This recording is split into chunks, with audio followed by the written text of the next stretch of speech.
In today's video, I'm going to teach you how to add a separator line in Shopify Sense theme. If you want a clean horizontal divider between blocks of content, the fastest, most reliable way is to use a tiny bit of HTML and a small CSS style.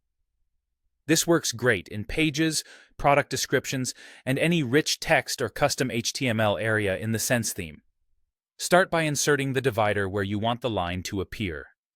In the editor for your page or product, place your cursor between the two blocks of content you want to separate, and paste this snippet exactly as is.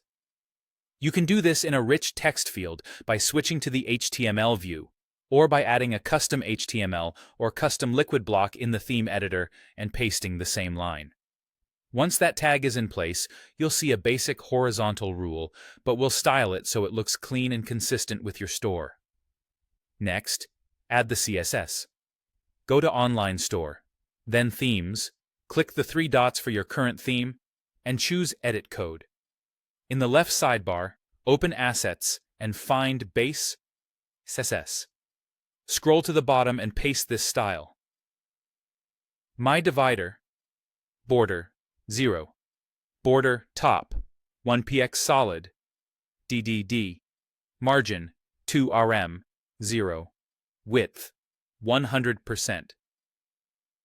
Save your changes. Here's what this does.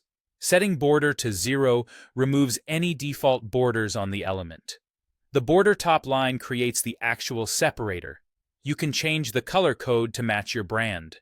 The margin adds comfortable spacing above and below the line, and the width ensures it stretches across the content area.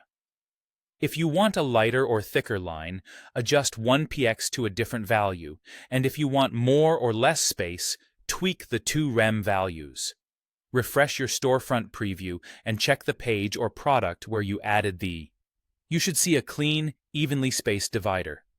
The beauty of this method is that it's quick, easy, and works anywhere. Shopify allows HTML. The trade-off is that you insert it manually each time you want a separator. If you need the divider inside a product page template, or a section rather than just a page body, open the relevant .liquid file via Edit Code. Locate the spot between the blocks you want to separate, and insert the same. Because the styling lives in base, it will automatically match the rest of your site. That's it. With one HTML tag and a few lines of CSS, you've got a reusable, theme-friendly separator line in Sense.